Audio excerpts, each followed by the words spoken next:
بسم اللہ والصلاۃ والسلام علی رسول اللہ اما بعد۔ عاشورہ محرم کے 10ویں تاریخ کو عاشورہ کہتے ہیں۔ یہ عاشورہ بڑا فضیلت کا دن ہے۔ یہ فضیلت اس وجہ سے بھی ہے کہ محرم کا ایک دن ہے، محرم کا مہینہ فضیلت کا۔ قرآن کہتا ہے منہا اربعۃ حرم، 12 مہینوں میں سے 4 مہینے محترم ہیں، فضیلت والے ہیں۔ ان 4 مہینوں میں سے ایک مہینہ محرم الحرام کا ہے۔ اب وہ محترم مہینے میں سے ایک دن یوم عاشورہ زیادہ محترم ہے، تو یوم عاشورہ کے بڑے فضائل احادیث کی کتابوں میں آئے ہیں۔ یوم عاشورہ کے دن مختلف انبیاء کو مختلف فضیلتیں حاصل ہوئی ہیں، جیسے حضرت موسیٰ علیہ السلام کو فرعونیوں سے نجات یوم عاشورہ کے دن ملی، ایسے ہی مختلف۔ تو یوم عاشورہ فضیلت کا دن۔ اب اس دن کرنا کیا ہے؟ سب سے اہم کام آپ علیہ السلام نے بتایا روزہ رکھنے کا۔ یوم عاشورہ کو روزہ رکھو، اور آپ علیہ السلام نے اس کی فضیلت بتائی ہے۔ مسلم شریف کی حدیث ہے وَصِيَامُ يَوْمِ عَاشُورَةَ أَحْتَسِبُ عَلَى اللَّهِ أَن يُكَفِّرَ السَّنَةَ الَّتِي قَبْلَهَا۔ ایک دن روزہ رکھو، 1 سال کے صغیرہ گناہ معاف ہو جائیں گے۔ مسلم شریف حدیث نمبر 2803۔ اسی طرح ایک صحابی فرماتے ہیں کہ میں نے آپ علیہ السلام کو رمضان کے بعد سب سے زیادہ عاشورے کے روزے کا اہتمام کرتے ہوئے دیکھا ہے۔ ما رأيت النبي صلی اللہ علیہ وسلم يتحرى صيام يوم فضله على غيره الا هذا اليوم يوم عاشورہ۔ سب سے زیادہ اہتمام کرتے ہوئے دیکھا ہے، بخاری شریف حدیث نمبر 1867۔ تو عاشورے کے دن روزہ رکھنے کا اہتمام کرنا ہے۔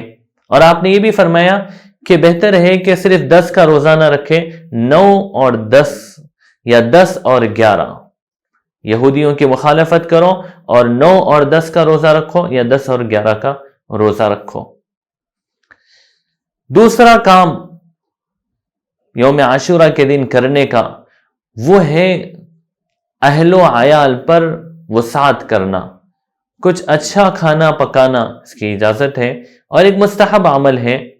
جابر رضی اللہ عنہ فرماتے ہیں آپ علیہ السلام نے فرمایا من وسع علی نفسہ واہلہ یوم عاشورہ وسع اللہ علیہ سائر سنتہ، کہ جو عاشورے کے دن اپنے گھر والوں پر وسعت کرے گا، سال بھر اللہ کی طرف سے اس کے حق میں وسعت کی جائے گی۔ جابر آگے فرماتے ہیں جربناہ فوجدناہ کذالک، ہم نے اس کا تجربہ کیا اور ہم نے اس کے فائدے محسوس کیے۔ یہ حدیث سند کے اعتبار سے ضعیف ہے، لیکن مختلف احادیث اس سلسلے میں وارد ہیں، اس لیے محدثین کا کہنا ہے کہ مستحب عمل ہے، افراط تفریط نہ کی جائے اس میں۔ کسی کے پاس نہیں ہے تو قرض لے کے اپنے گھر والوں کی دعوت کرنا ضروری نہیں ہے، کسی کے پاس ہے تو اسراف کرنا بھی غلط ہے۔ جائز حدود میں رہتے ہوئے کچھ اچھا بنا کے کھائیں، اس کی اجازت ہے۔ عاشورے کے دن اس کی ایک مستحب کی حیثیت ہے۔ تیسرا کام کرنے کا وہ اس دن عبادت کا اہتمام کرنا ہے، بلکہ محرم کے پورے مہینے میں عبادت کا اہتمام۔ امام ابو بکر جساس رحمۃ اللہ علیہ نے احکام القرآن میں لکھا ہے کہ یہ محرم کا مہینہ اور یوم عاشورہ کا دن اتنا فضیلت والا ہے کہ اگر اس دن اور اس مہینے میں عبادت کی جائے تو سال بھر عبادت کرنے کی توفیق ملتی ہے۔ تو تیسرا کام عبادت کرنا ہے، نماز کا اہتمام کرنا ہے اور سال بھر نماز پڑھنے کا عزم کرنا ہے۔ چوتھا کام گناہوں سے بچنے کا اہتمام کرنا ہے۔ اس دن گناہوں سے بچیں گے اور مہینہ بھر گناہوں سے بچیں گے، سال بھر گناہوں سے بچنے کی توفیق ملے گی۔ تو یہ 4 کام کرنے کے ہیں۔ اس کے بعد آپ دیکھیں بعض کام ایسے جو نہیں کرنے کے ہیں، جو چلتے ہوئے آ رہے اس مہینے کے اندر، محرم کے مہینے میں اور عاشورے کے دن۔ اس میں سب سے پہلی چیز ہے محرم کے عاشورے کے دن کو کی فضیلت کو امام حسین رضی اللہ عنہ کے واقعے سے جوڑنا. لوگ یہ سمجھتے ہیں کہ امام حسین رضی اللہ عنہ کی شہادت کی وجہ سے یوم عاشورہ کی فضیلت ہے. نہیں، اللہ کے نبی نے پہلے ہی عاشورے کے دن کی فضیلت بیان فرمائی ہے، واقعہ بعد میں پیش آیا ہے. جیسے رمضان کی فضیلت پہلے سے تھی، قرآن اس کے اندر نازل ہو گیا تو رمضان کی فضیلت بڑھی، لیکن قرآن نازل ہونے کی وجہ سے رمضان کے مہینے کی فضیلت نہیں ہے، بلکہ فضیلت پہلے سے. ایسے ہی عاشورے کے دن کی فضیلت پہلے سے ہی ہے. آدم علیہ السلام کو جب سے اللہ نے پیدا کیا ہے، جب سے ہی عاشورے کے دن کی فضیلت ہے. دوسری بات جو اس سمجھنے کی ہے، 10 محرم کو لوگ سمجھتے ہیں گرمی زیادہ ہوتی ہے. امام حسین رضی اللہ عنہ کو سخت گرمی کے اندر رکھا گیا تھا اور پیاس کی شدت تھی، اس لیے عاشورے کے دن گرمی سخت ہوتی ہے. یہ انتہائی غلط تصور. گرمی سردی کا ہونا یہ اللہ رب العزت کے حکم سے ہوتا ہے. کسی دن اللہ گرم کر دے، کسی دن سرد کر دے، تو یہ اللہ کا نظام ہے. گرمی سردی کسی واقعے کے ساتھ خاص نہیں ہے. تیسری چیز سمجھنے کی ہے، ماہ محرم کو منحوس یا رنج و غم کا مہینہ سمجھنا. ماہ محرم متبرک مہینہ، محترم مہینہ، لیکن لوگ اس کو جو ہے رنج و غم کا مہینہ سمجھتے ہیں. اس کے اندر شادی نہیں کرتے، اس کے اندر کوئی گھر خریدتا نہیں. ایک صاحب سے ملاقات ہوئی، انہوں نے مجھ سے مسئلہ پوچھا اور کہا کہ مصعب محرم کے مہینے میں بچے کا نکاح کرنا ہے، ولیمے کے لیے فنکشن ہال دیکھ رہے ہیں اور کر سکتے نہیں کر سکتے. میں بولا بہت اچھا، کر سکتے آپ. انہوں نے کہا کہ فنکشن ہال والے 50% ڈسکاؤنٹ دے رہے ہیں، اور جیسے محرم ختم ہوتے ہی وہ 100% ریٹ چلے جا رہا. محرم کے مہینے میں 50% ہے. شہر حیدرآباد کے بہت سارے فنکشن ہال. تو میں نے کہا بہت اچھا ہے آپ کرو. بولے کہ نہیں، گھر والے نہیں مان رہے. تو محرم کے مہینے میں آج بھی لوگ شادی بیاہ نہیں کر رہے. اتنا علم آنے کے باوجود، اتنی سمجھ آنے کے باوجود، محرم کا مہینہ متبرک مہینہ، محترم مہینہ، اس کے اندر شادی بیاہ کریں گے تو کوئی جو ہے یعنی افلاسی منحوسی نہیں آئے گی.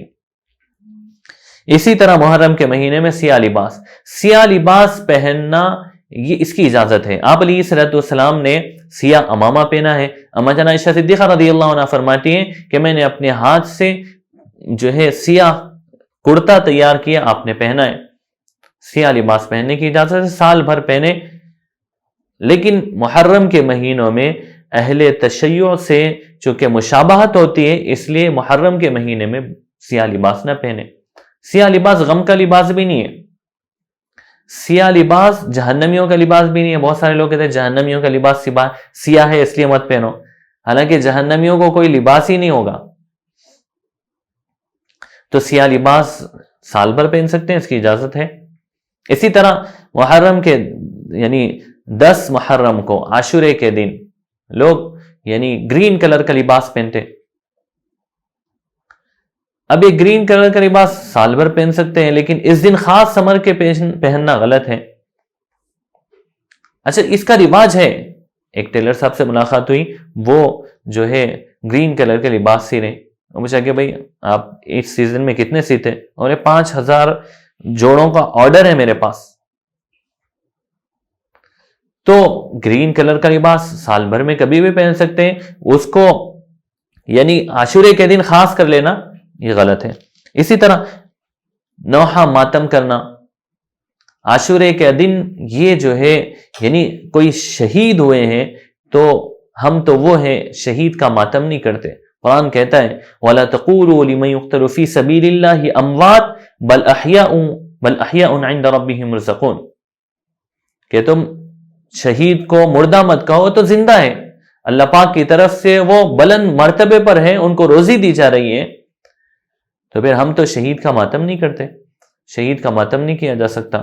تو ماتم کرنا بھی صحیح نہیں، ماتم کی مجلسوں میں شریک ہونا بھی گناہ ہے، حرام ہے. اسی طرح گناہوں کی مجالس میں واقع میں شریک ہونا، جہاں گناہ ہو رہا ہو وہاں شریک نہیں ہو سکتے. دیکھو، گناہ کو دیکھنا بھی غلط، گناہ کرنا بھی غلط، گناہ کو سننا بھی غلط، گناہ کی مجلس میں شریک ہونا بھی غلط. تو اگر کہیں ماتم ہو رہا ہو، کہیں اللہ کی نافرمانی ہو رہی ہو، وہاں جانا بھی غلط، وہاں دیکھنا بھی غلط، وہاں ٹھہرنا بھی غلط، اس مجلس میں شرکت کرنا بھی غلط، اس لیے نہیں جانا چاہیے، حرام ہے۔ اسی طرح ایصال ثواب کے لیے اس دن یا عاشورے کے دن کھانا کھلانا، کھچڑی کھلانا، یا پھر مخصوص قسم کا شربت پلانا اور اس کو ثواب سمجھنا۔ سال بھر پلائیں آپ شربت لوگوں کو، سال بھر پانی پلائیں، سال بھر کھانا کھلائیں، شریعت اس کی اجازت دیتی ہے، ان کے ثواب ملتا ہے۔ لیکن صرف اسی دن کرنا، یہ جو ہے یہ سمجھ کے کرنا کہ ایسا کرنے سے جو ہے یعنی کربلا کے شہیدوں کو راحت ملے گی، یہ سمجھنا یہ تھوڑا سا غلط ہے۔ سال بھر آپ لوگوں کو پانی پلائیں، اس کی اجازت ہے۔